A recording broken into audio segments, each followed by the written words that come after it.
The quarterly forecast vanished from the projector screen. In its place, a picture of my car flashed into view, parked outside my son's elementary school. Every head in the conference room swiveled towards me. The new intern, Winnie, planted her hands on the table, her face glowing with the thrill of a righteous crusade. "Mr. Anderson," she announced, her voice sharp enough to cut glass. "I need to report a serious misuse of company property." She slapped a stack of photos onto the polished wood. "Ms. Clark has been using the company car as her personal taxi service, picking up her kid, running errands, taking it home on weekends. This is a flagrant violation of policy." The room went dead silent. A chill snaked up my spine, despite the stuffy air. I almost pitied the girl's wide-eyed ambition. She was right about one thing. That was my car. My 6-figure luxury sedan, which I'd lent to the company 3 years ago so we could impress clients. Free of charge. Winnie flipped to the next slide, a spreadsheet. I've run the numbers. Based on her commute and personal trips, she's costing the company thousands a month in fuel and depreciation alone. She turned to the man at the head of the table. "Sir, we're supposed to be cutting costs, not funding a manager's lifestyle. This needs to be dealt with." All eyes landed on Noah Anderson, my old college friend and the CEO of the company we built from nothing. I remembered the nights we couldn't make payroll, when I drained my savings to keep us afloat.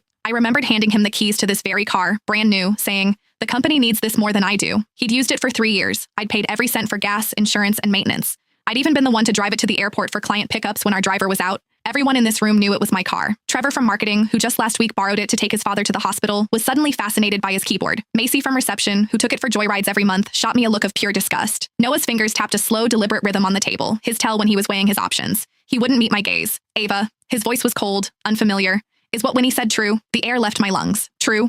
Was it true that a year ago I'd mortgaged this car to cover salaries and he'd clapped my shoulder saying, "You saved us, Ava"? Was it true that 3 years ago he promised, "When we make it big, I'll buy you a new one"? He was really asking me this. My voice was steady when I finally spoke. "What do you think, Noah?" He looked away. "The evidence is clear, and rules are rules, Ava. Even for a founder, public and private have to be separate. That's the bottom line." He took a breath. "Hand over the keys. The car will be managed by admin from now on. As for the costs Winnie calculated, finance will deduct them from your salary." A triumphant smirk bloomed on Winnie's face. "Mr. Anderson is right. I think Ms. Clark owes the entire company an apology too." Noah waved a dismissive hand.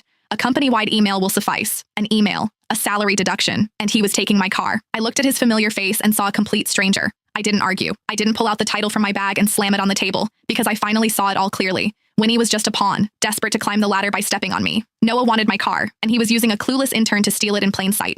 3 years is a long time. Long enough for a lie to feel like the truth, for a gift to be mistaken for an entitlement. I stood, my movements slow and deliberate. I pulled the keys from my bag and set them on the conference table. The metallic clink cut through the silence. "Fine. I accept the decision." My eyes found Noah's, a faint, cold smile touching my lips. "I hope the car continues to bring the company good luck." Noah, who had clearly braced for a fight, let out a slow breath, the tension drained from his shoulders. "Ava, it's for the best. You have to understand, my hands are tied here." When he snatched the keys, clutching them like a trophy. "See, if you just cooperated, we wouldn't have had to make this a public spectacle." I gave her a long look, a flicker of